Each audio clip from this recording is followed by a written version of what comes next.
ഇതിനകത്ത് ഏകദേശം ഈ ഒരു 3/4 ഭാഗം വരെ നമുക്ക് വെള്ളം നിറയ്ക്കാവേ. പിന്നെ ഇച്ചിരി കൂടി പോയി കുറച്ച് കമത്തിയേക്കാം. ഇത്രയും മതി. ഇനിയിപ്പോ നമുക്ക് നമ്മുടെ സ്വന്തം ഗ്രീൻ ഹൗസ് ക്ലീൻ ലിക്വിഡ് ഒഴിക്കാവേ. ഏകദേശം ഒരു 2-3 അടപ്പിന്റെ അത്ര ഒഴിച്ചാൽ മതി. ശരിയാണോ? അത് തന്നെ നല്ല രീതിയിൽ വർക്ക് ചെയ്തോളും.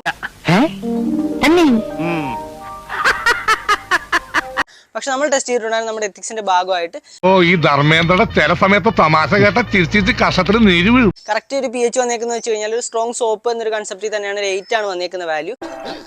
നമുക്ക് വേണമെന്നുണ്ടെങ്കിൽ അത് ഇനിയും കുറച്ചൊരു ന്യൂട്രലിന്റെ ആ ഒരു അളവിലേക്ക് കൊണ്ടുപോകാൻ പറ്റും. ഇതെന്താ സുശീലണ്ണ ഇങ്ങനെ? പക്ഷെ എന്നാലും ആ ഒരു അളവിലോട്ട് കൊണ്ടുപോയിട്ട് ഇതിന്റെ പവർ കുറയ്ക്കണമെന്നില്ല. എന്നോട് വിരോധമൊന്നും തോന്നരുത്. കാരണം നമ്മുടെ ഡീപ് ക്ലീനിങ് ആക്ടിവിറ്റിക്ക് ഒരു ഡീപ് ക്ലീൻ ലിക്വിഡ് തന്നെയാണ് ആവശ്യമുള്ളത്. പിന്നെ എന്റെ ഈ മുടിഞ്ഞ ജാടയും നമ്പർ ഒന്നും ഇവിടെ വേണ്ട. ഇടയ്ക്ക് എല്ലാവരും ഒന്ന് സോപ്പിട്ട് നിൽക്കണം. അപ്പൊ നമ്മൾ അടച്ചു വെക്കുന്നു.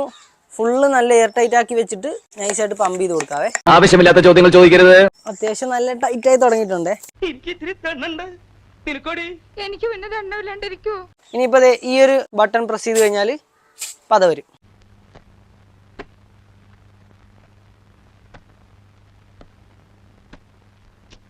ഈ ഒരു ജീൻസ് ആണ് നമ്മളിപ്പോ കഴുകാൻ പോണതേ. ഇതൊരു നടക്ക് പോണ മാതിരില്ല. ഫുള്ളൊന്ന് ഫോം അടിച്ചിട്ടേക്കാം. അങ്ങനെ എല്ലാ സൈഡും ഒന്ന് ഫോം അടിച്ച് സെറ്റ് ആക്കിയിട്ടേക്കാം. നിങ്ങൾ അതിര് കിടക്കും. ഇത് ആക്ച്വലി നിങ്ങൾക്ക് ആർക്കെങ്കിലും ഇങ്ങനെ കഴിയണമെന്ന് പറയല്ലോ കേട്ടോ. ഞാൻ ഇങ്ങനെ ഒന്ന് ട്രൈ ചെയ്ത് നോക്കുവാണ്. ആക്ച്വലി നമ്മുടെ ലിക്വിഡിന്റെ ടെസ്റ്റിങ്ങുകൾ നടന്നുകൊണ്ടിരിക്കുന്നേ ഉള്ളൂ. നമ്മുടേതായ ടെസ്റ്റിങ്ങുകൾ കറക്റ്റായിട്ട് ഇതുപോലെ നമ്മുടെ ക്ലോത്ത് വാഷിനും ഒക്കെ ഉപയോഗിക്കാൻ പറ്റുമോ എന്നൊക്കെ നോക്കിയിട്ട് അതോ എന്തെങ്കിലും കളർ ചേഞ്ചോ കാര്യങ്ങളോ നമ്മുടെ പാൻറ്റിനൊക്കെ വരുന്നുണ്ടോ എന്നൊക്കെ നോക്കിയിട്ട് അത് ഞാൻ നിങ്ങൾക്ക് അപ്ഡേറ്റ് ചെയ്യുന്നതായിരിക്കും. രാഘവേട്ട LIC എടുത്തുണ്ടോ? ഇല്ലെങ്കിൽ വേഗം എടുത്തോളൂ, വലിയൊരു തുകയ്ക്ക്. അല്ല, ഇങ്ങനെയൊക്കെ പോവാണെങ്കിൽ തവണകൾ അധികം അടയ്ക്കേണ്ടി വരില്ല.